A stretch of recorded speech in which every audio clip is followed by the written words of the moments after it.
सभी प्यारे विद्यार्थियों को नमस्कार। जैसे कि आप सब जानते हैं, हम आपको बहुत दिनों से इतिहास की कक्षा 12वीं की विशेष रूप से तैयारी करवा रहे थे और आज आपका पेपर था। सेट ए की आंसर की आपसे डिस्कस करने जा रहे हैं। देख लीजिए आपके कितने मार्क्स बन रहे हैं, कहाँ पर कुछ गलतियाँ हुई हैं। जैसे कि पहला ही क्वेश्चन है, जहाँ पर हमें मोहनजोदड़ो में जो विशाल स्नानागार या जलाशय है उसकी विशेषताओं का वर्णन करना है। और अथवा दूसरा क्वेश्चन, हड़प्पा सभ्यता में शिल्प उत्पादन के लिए प्रयुक्त कच्चे माल पर प्रकाश डालिए। दोनों में से एक क्वेश्चन कल हम अपने कम्युनिटी सेक्शन के अंदर हमने एक पोल ऑर्गेनाइज करवाया था और जिसमें हमने 5 क्वेश्चन दिए थे कि आपको कौन सा लगता है सबसे अधिक जो पेपर में आएगा। तो उसमें जो सबसे अधिक वोट थे यूट्यूब पर, वो हड़प्पा सभ्यता में शिल्प उत्पादन वाले के लिए ही थे और वही क्वेश्चन आया। तो ये तो आप सब जानते हैं कि इसका 6 नंबर का आंसर आपने कितना लिखना है, हम आपको पहले भी बता चुके हैं। फिर मीराबाई की जीवनी और सिख धर्म की विशेषताएं, दोनों में से एक करना है। हमने आपको एक मैंने खुद का सैम्पल पेपर करवाया था बनाया हुआ, जिसमें मैंने सिख धर्म की शिक्षाएं ही पेपर में डाली थी और आपके पास वही आई हैं, या मीराबाई की जीवनी और या सिख धर्म की विशेषताएं शिक्षाएं जो हैं उनका वर्णन करना है। यहाँ पर आप गुरु नानक देव जी की शिक्षाओं को सिख धर्म की शिक्षाओं में आपने व्यक्त करना है। तीसरा था महात्मा गांधी जी द्वारा चलाए गए असहयोग आंदोलन का वर्णन। बहुत ही आसान क्वेश्चन, पहला ही क्वेश्चन है 13वें लेसन का वो। और साथ में या फिर आपने इसकी जगह दक्षिण अफ्रीका संघर्ष में जो गांधी जी ने सीखा अहिंसा सत्याग्रह, जो हथियार उन्होंने वहाँ से ही अपनाए हैं, या फिर उसके ऊपर नोट करना है, लिखना है। 3 नंबर का क्वेश्चन, हड़प्पाकालीन शवों का अंतिम संस्कार, जैसे कि उन्हें दफनाया जाता था, जलाया जाता था या फिर कहीं पर खुले में फेंक दिया जाता था, उसके बाद हड्डियों को दबा दिया जाता था। फिर मौर्य प्रशासन की विशेषताएं, जिसमें सम्राट, उसके बाद जो है प्रधानमंत्री, फिर सेना के प्रमुख सेनापति, और उसके बाद दीवान जो है उनके वित्त मंत्री, उनके बारे में, यानी कि मंत्री प्रशासन सारा उसके अंदर आएगा। मनुस्मृति में चंडालों के द्वारा किए गए कर्तव्य, जैसे कि फेंके हुए बर्तनों में भोजन खाना, जिनका कोई सगे संबंधी नहीं है उनकी अंत्येष्टि करना, गांव से बाहर रहना, 3 भी लिखेंगे सफिशेंट है। जैन परंपरा में 5 महाव्रत, यहाँ पर आप अहिंसा, अमृषा, अस्ते, अपरिग्रह और ब्रह्मचार्य, उसके बारे में लिखना है। फिर है बर्नियर के वृत्तांत में उभरने वाले शहरी केंद्रों का चित्रण, कि बर्नियर ने बताया है कि शहर कैसे हैं, क्योंकि उसका कहना था कि जो यहाँ के शहर हैं वो शिविर नगर हैं।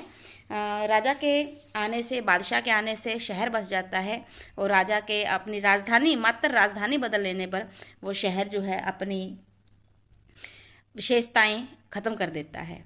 उसके बाद भक्ति आंदोलन क्या है, ये बड़े क्वेश्चनों से था। उसके उदय होने के 2 कारण क्या थे, वो क्वेश्चन भी हम आपको छोटों में करवा चुके हैं। विजयनगर साम्राज्य के अंतर्गत जो कमल महल था, जिसे लोटस महल कहा जाता था, उसकी विशेषताएं लिखनी थी।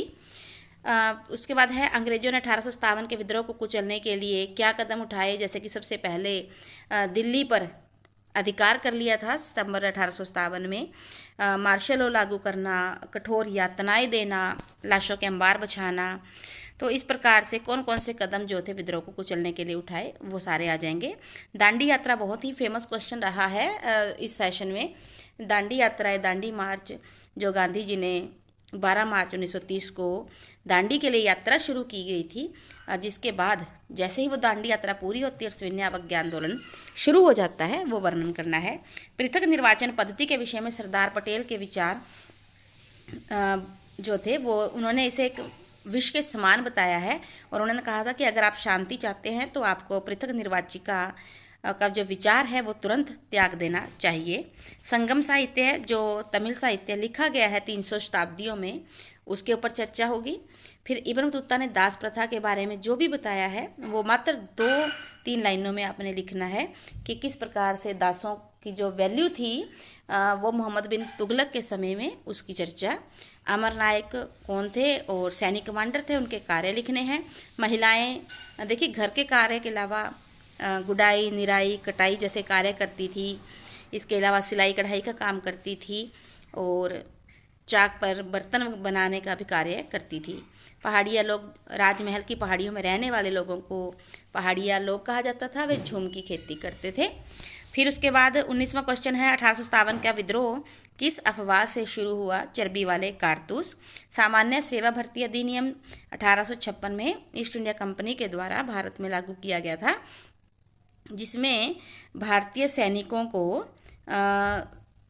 कहीं पर भी, विदेश में भी, समुद्र पार भी जो है भेजा जा सकता था। उत्तराधिकार कानून 1850, जिसे लेक्स लोसी एक्ट भी बोलते हैं, इसके अनुसार यदि कोई व्यक्ति अपना धर्म परिवर्तन कर लेता था तब भी कानूनी रूप से वो अपने पैतृक संपत्ति का उत्तराधिकारी था। उसके बाद क्वेश्चन नंबर 22, यहाँ से आपको एक एक मार्क्स के क्वेश्चन शुरू हो जाते हैं। हड़प्पा का उत्खनन किसने किया? यहाँ पर आप आर.बी. दयाराम साहनी और वत्स दोनों का नाम दे सकते हैं।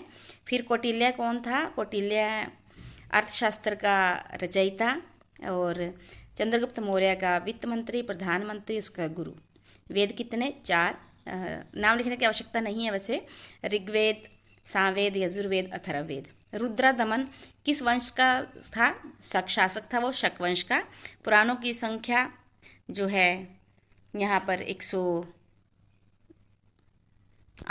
लिखेंगे। उसके बाद है बोधिसत्वों से आप क्या समझते हैं? बोधिसत्व जो है, जो भी लोग बौद्ध धर्म में विश्वास रखते हैं और बौद्ध धर्म के 10 नियमों का दृढ़ता से पालन करते हैं, उन्हें बोधिसत्व कहा जाता है। फिर है अलबरूनी कौन था? अलबरूनी एक विदेशी यात्री था ख्वारिज्म से, जो कि महमूद गजनवी के साथ भारत में आया था और जिसने बहुत ही बहुमूल्य ग्रंथ किताबुल हिंद की रचना की। गुरु गोविंद सिंह जी ने किस पंथ की स्थापना की थी? गुरु गोविंद सिंह जी ने खालसा पंथ की स्थापना की।